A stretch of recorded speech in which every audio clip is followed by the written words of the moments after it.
Back at it again with another video, and this time I want to talk about a few things relating to Microsoft. There's been as usual, a lot of people just want to see Microsoft and Xbox die. They want to see them go by way of the dinosaur in this gaming industry. Why? I don't even know. I can't even tell you. So I want to talk about that. I want to talk about some of the misinformation that's been going on regarding Microsoft's alleged exit out of the hardware aspect of the industry. People still bitching, pissing, and moaning about the Game Pass $10 increase.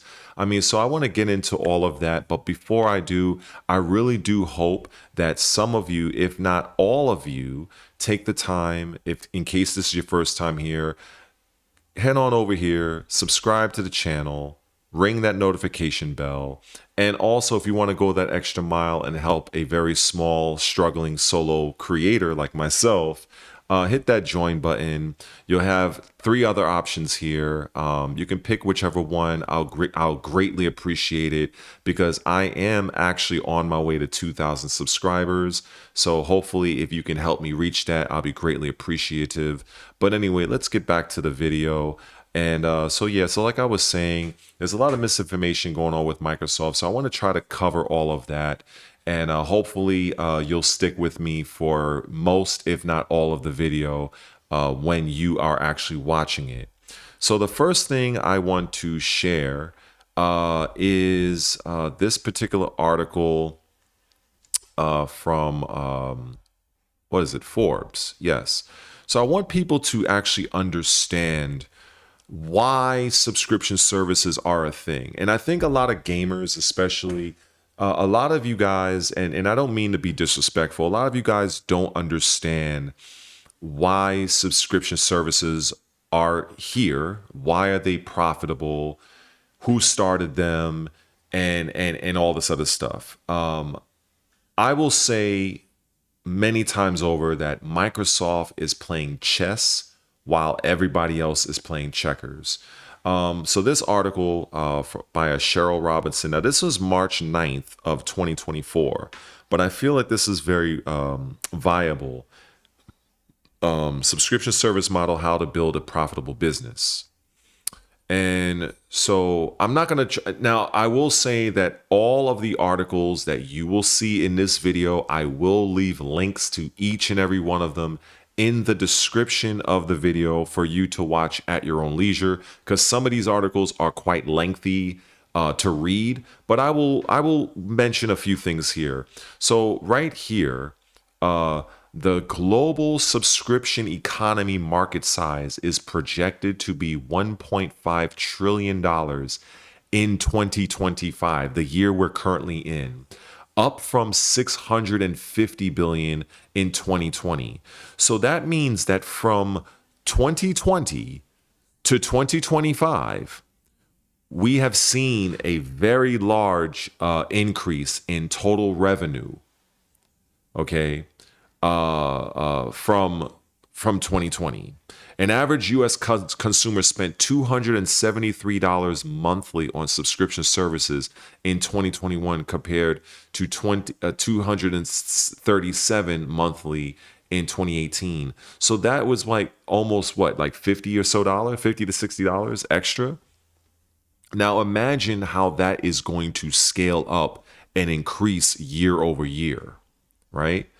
So the power of subscriptions. The concept of subscription-based services is not new, but its prevalence and diversity have skyrocketed in the digital age. What began with magazine and newspaper subscriptions has expanded to encompass many offerings, including software as a service, beauty boxes, and creative services. The subscription model offers consumers convenience, flexibility, and value while providing businesses with predictable revenue streams and opportunities for ongoing engagement.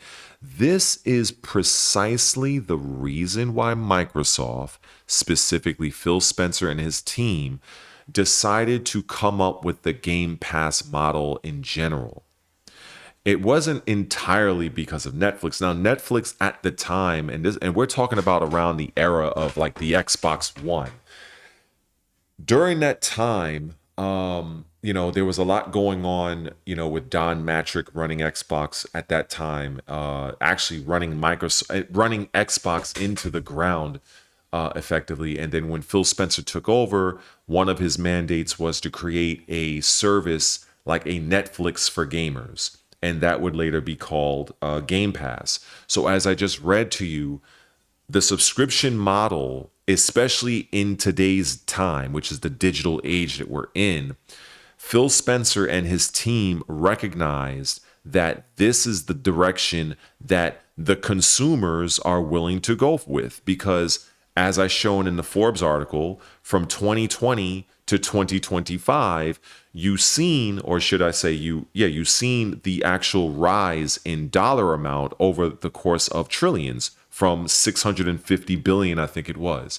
So this was a smart move. This is why I keep saying again that Microsoft is playing chess and everybody else is playing checkers. We all know that console hardware is important to both Nintendo and Sony when it comes to PlayStation and the Wii, respectively.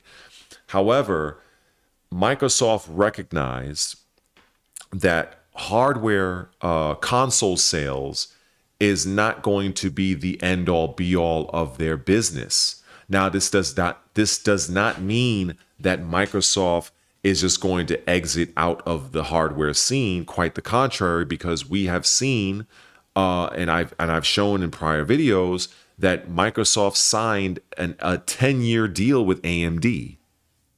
Why would they sign a 10-year deal with AMD? Because I can tell you this much: Microsoft does not need AMD to run Game Pass. Game Pass has nothing to do with AMD. It's nothing. It does nothing. It has everything to do with their cloud services and their internet and things of that nature and that infrastructure. But not AMD is for hardware, physical hardware. You understand what I'm saying? So now you can argue and say, well, maybe it will help. Actually, no, scratch that. Let's just stay with that. So Microsoft is not going anywhere when it comes to hardware. And then if I go and share the screen again, here's something else I want to share because I want to come back to this. So this article here from what is this? The Jez Gordon, Windows Central. Yeah. So it says, no, Target and Walmart are not removing Xbox products from their stores as Xbox misinformation reaches new levels.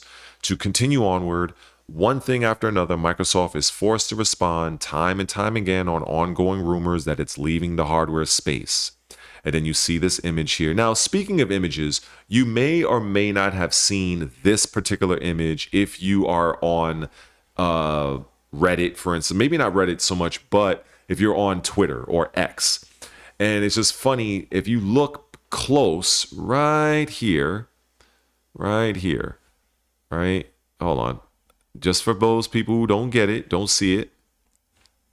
This picture is from 2 years ago. This is a 2-year-old photo, but there are people on X, various large or semi-large content creators that are basically shuttling this photo around and then just putting the quote of, oh, Microsoft is doomed, they're leaving hardware. So I just want to address this is complete bogus. This is bullshit right here. So I can X this off of my tab. And let's get back to this particular article. And so a new rumor, and this is the one I was just talking about, but here it is in the official from the article here. A new Xbox rumor started this weekend that's now blown out of proportion as usual. Late into the evening on Saturday, Redditors flocked to the Xbox subreddit as someone claimed their local Target had begun removing the Xbox section from their store. Then various blog sites who seem oddly invested in the concept of Xbox dying ran with headlines based on said anonymous reports, likely buoyed by the fact that Costco recently has reduced its Xbox offering, compounding expectations of a wider retail route. From this post spawned a number of stories where other Redditors began sharing that they hadn't seen stock within their local Target or Walmart stores for months. Counter reports came in from various sources like Dustin Legary, who shared the following. He says, quote, I just called my local Walmart to ask if they were discontinuing or pulling Xbox stock. They said, at least to my knowledge, I haven't heard anything about like clearing inventory or anything like that, or about being discontinued. They also said still have them in stock. And then we also spoke to a Target employee at RN who also discredited claims of a wider Xbox removal. It's look, people, there are people out there that for whatever reason, they have this fascination of wanting to see Xbox die. And there's a popular, I want to say I guess he's popular. What's his name? Dreamcast guy. This gentleman, from what I can see, it's like almost all of his videos has Xbox is dead or Xbox is dying in his thumbnail. I don't know what it is, but just I mean, the man has like over like 50, 60,000 viewers. So, hey, you know, people subscribe to him to listen to that's whatever. But I just find it interesting that people like him, and they are many, that want to really see Microsoft, or rather the Xbox division, die, fail, go by way of the dinosaur. It's just, it's disturbing to me, because competition is what is needed in business to keep the other businesses in check. If you only have one business in town, if you only have one grocery store in your neighborhood, if you only have one of anything, do you really think that they're going to put forth significant effort to provide you the best value and technological advancements if it is a technology-based company? Do you really think they would go that extra mile if they are the only game in town? No, they wouldn't. So, as much as I cannot stand Nintendo's leadership, because I think they're all fucking scum, well, those specifically that come up with the way Nintendo operates the business, I have nothing against the developers and those that make the products. They do fine work, but it's just the developers. It's the corporate people I can't stand of Nintendo. But I recognize that Nintendo is necessary in the industry. Sony, a company that basically copies many of Microsoft's Xbox's business practices, they are very much needed. Everybody keeps everybody in check. Everybody offers something a little different. So it is healthy and is needed for companies to have that type of competition. And it is beneficial to us as the consumer, because, hey, you may like Nintendo and not like Microsoft and Sony. Well, now imagine if Nintendo didn't exist. Now what would you do? You see my point? So with all these people having the fascination of Microsoft, being doomed, like, these people are idiots. These people are fools. And that's just all I'll say on that particular front. Now, when moving onward, I want to speak a little bit on the whole Game Pass thing, because there are still people that are still up in arms over this. So this article is from Web Pro News, right? And basically, Microsoft expands Xbox Game Pass with cloud gaming for core tiers. Now, the reason why I am sharing this particular article, and you could probably read this as I'm yapping along, is people tend to say that Game Pass offers no value.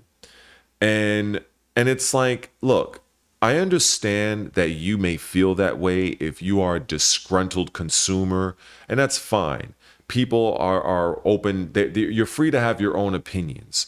However, I have also seen other people who say that we are paying, those people that are complaining about the $10 increase, that they don't like, or they don't see value in having. I think two of the new perks are the Ubisoft Plus Classics or something like that, and the Fortnite Crew, which honestly I didn't really know what it was, because one, I don't play Fortnite, but apparently it's an added membership for those people that play Fortnite. Now, am I upset that potentially the reason why I'm paying an extra actually I'm not even paying an extra $10, and I'll get to that. We'll put that to the sidebar. But am I upset about Fortnite players having more value? No, I am not upset with. I'm actually scrolling down so you guys can probably read this article if you wish while I'm yapping, and I'm not upset at all. I would say that it doesn't apply to me. I do find a bit of value with the Ubisoft Plus, but then you might have people that don't see value in either. And I think I can kind of understand. I can understand to a point, to a degree, but you have to understand this point. Much like there are things that you value, games that you like that I don't like, and I can say, well, maybe I'm paying extra from my Game Pass because they're housing a game that you like that I don't like. That argument can continue to spiral and go back and forth like a tennis match all day. I think at the end of the day, the value that I see with Game Pass as a whole is that at current, the only thing that increased was Game Pass Ultimate. That's the only thing that really increased, okay? I think everybody has read this article. I think I can pass on this, but I just wanted to speak more about the whole Game Pass thing, so hopefully you can allow me that. So the value that I find in Game Pass, it now extends beyond just Game Pass Ultimate, because prior, Game Pass Ultimate was the de facto tier that you needed to subscribe to in order to play Xbox Online. Now I'm talking about console. So before people, be like, oh, well, I can play it for free on PC. I'm not talking about PC. I'm talking about console. So Game Pass Ultimate was the way to do that, as well as utilizing the cloud functionality, which honestly, to be honest with you, I'm an 80s kid. Literally, I'm born in 1980. So for me, the cloud, I'm more into physical games because that's the era I come from. But I have now accepted and embraced more of the digital aspects, okay? So when I look at the cloud, initially I wasn't really caring about it. I didn't really use it.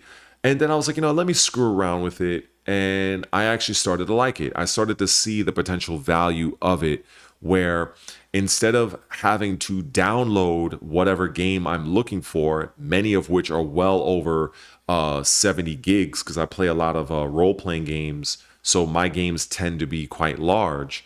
And with Call of Duty and games, Assassin's Creed and games like that. So while my internet is quite fast, I have about a gigabyte download and about 350 upload. At least that's what I remember. Yeah, 350 upload, megabytes per second, and a gigabyte download. That's my current internet. So my internet is strong. But still, sometimes I may not want to wait, for the game to download to the hard drive. Maybe I just want to just play the game. I'm unsure if I really want to play it or not. So I can access it through the cloud within a few seconds, maybe a minute or two, if that. I'm in the game. Is it of the greatest quality as it could be? No. Some games do work better than others, but it does give me enough opportunity to test the game to see, do I really want to download this game to my hard drive or not? I have that option. And also, with the addition of the increase in price, and this is something even I was not aware of, Microsoft also increased the maximum resolution that you can play games at while using the cloud. So they actually invested into improving the cloud functionality on the console and even on the PC side, where the enhancements are not limited to stability and accessibility in terms of speed and the increased resolution. Because I remember the max resolution on cloud games, I believe it was 1080p. So now it has been increased to 1440p, which is not a resolution I use, but it is still a marketed improvement. And then the other tiers did not suffer a price increase. Both the lower tiers are still priced as they were prior. They just have a new name. But they each benefit from the multiplayer being added, as well as the cloud being added, as well as their overall game library within that tier has been increased. So, for instance, prior to that price increase, that low tier of Game Pass did not have cloud. You could not utilize the multiplayer on Xbox console, and you had about 25 to 30 games. Now you have multiplayer, you have cloud functionality, which is even better now, and you have at the last I checked was 67 games. Now that's at the base level, at the $10 level. So if you are playing Game Pass, and let me share my screen one more time because I did have this particular article actually I think queued up. Where is it actually? Do I have it? Actually, no. Let me go and get that article now. I'm glad I have all of these things. Let me see. I do have these right here. There we go. So I showed this article one time prior in a prior video. So one of the things I wanted to show is here. So Game Pass Ultimate has been upgraded for players who want the best of everything. We're rolling out our expansive upgrade yet, including more day one games than ever before, the Fortnite crew and Ubisoft Plus, which I just explained prior, and the enhanced Xbox Cloud streaming, which offers quality of up to 1440p, and more rewards with Xbox and more. So, and then you get now access over 75 day one releases a year and so on and so forth. So look, I understand that Game Pass is not for everyone. And even Phil Spencer himself even said it. In fact, while I'm even on this fucking video, let's just show this since I'm already here, right? Because I make sure to keep these things. So Phil Spencer it's not for everyone. Here we go. Phil Spencer, Game Pass not for everyone. Says Phil Spencer. This is back in April 17th of 2020. And wait, hold on. What's up with my here we go. I thought I had an issue with the internet for a second. Let's see. Yeah, I think this is where he says, how are you viewing Game Pass's ongoing role in the larger Xbox business right now? He says, I'll start with just how many people are playing games. And I've always thought about Game Pass as just another option for somebody who wants to play. We have many business models for people playing, from free to play, buying games, discounted games, and Game Pass is an option. When I'm looking at Game Pass, I want to make sure the hours that people are playing continue to go up, that new people see this as a way for them to find and build their library of games, and we remain focused on that. Our biggest areas of growth right now are PC and cloud, which makes sense since consoles all up. Which makes sense since consoles all up are a good business. They're an established business, but they're not really a growing segment in gaming. Okay, that's what he says. Now, he further goes on to say this part, which I like. For me, I look at Game Pass as a healthy option for certain people. It's not for everybody. If you play 1 or 2 games a year, Game Pass probably isn't the right business model for you. You should just buy those 2 games. And that would make total sense. But I want you to have choice. Like, I just see, this is where I'm just going to put the camera back on me real quick and just say, look, for those people that are so up in arms and outraged continuously over the $10 and the $360 a year for Xbox Game Pass, if you are one of those people that really just buy 2 games, because I think I've even seen a few people that continue to attack Microsoft and Xbox about this, and they keep citing some article that people who are buying games, like the percentage, or it's some article they keep pushing around. But the point of it is this: if you happen to be one of those people that you really don't play that many games. You probably don't have the time. Maybe you're a mom, maybe you're a dad, you got a girlfriend, you got a boyfriend, you got school, you got commitments, you work 20 different jobs. You just don't have the fucking time, you don't have the money, and you probably play like 1 or 2, maybe 3 games, whatever. Just buy that game.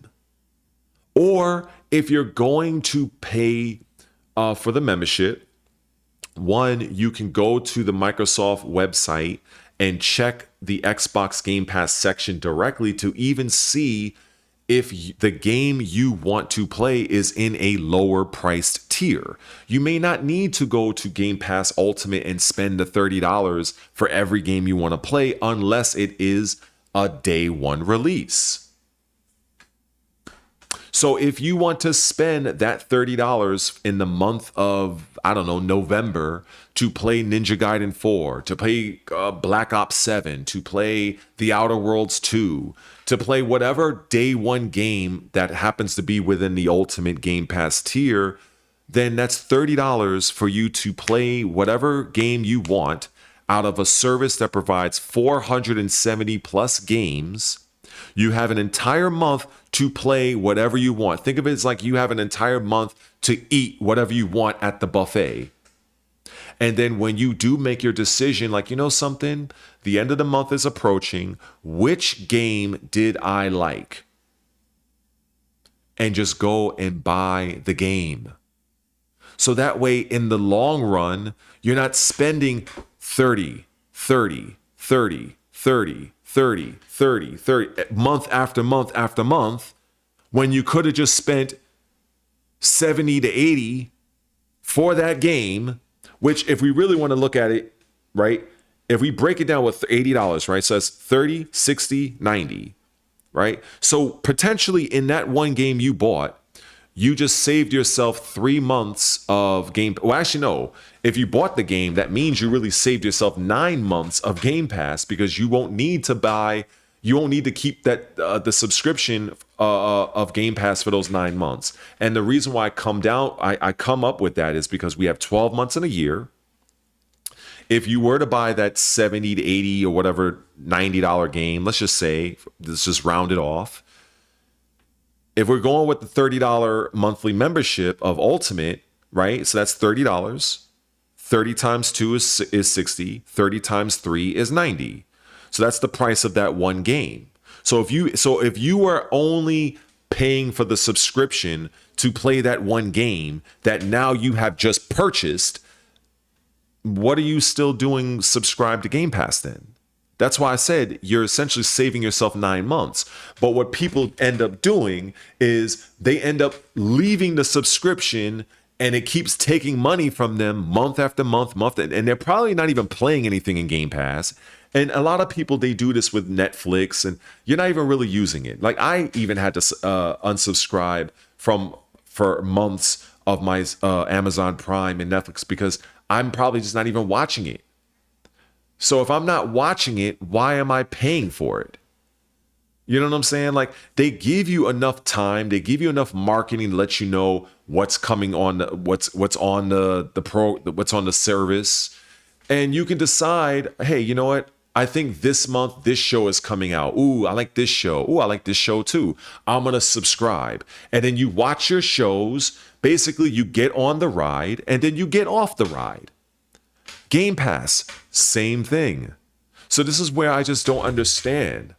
But I think what this really comes down to, and this is just something that people, they whisper in dark corners and they don't want to keep it real. Most men and women, and I would even say maybe most of the men, grown-ass men, they don't want to accept the reality that the video game industry is an actual business. They think that mashing on knees, just mashing, right? Mashing. They think, yeah, it's for kids. They don't want to admit it, but deep down in their psyche, these people, they cannot separate the fun from the business.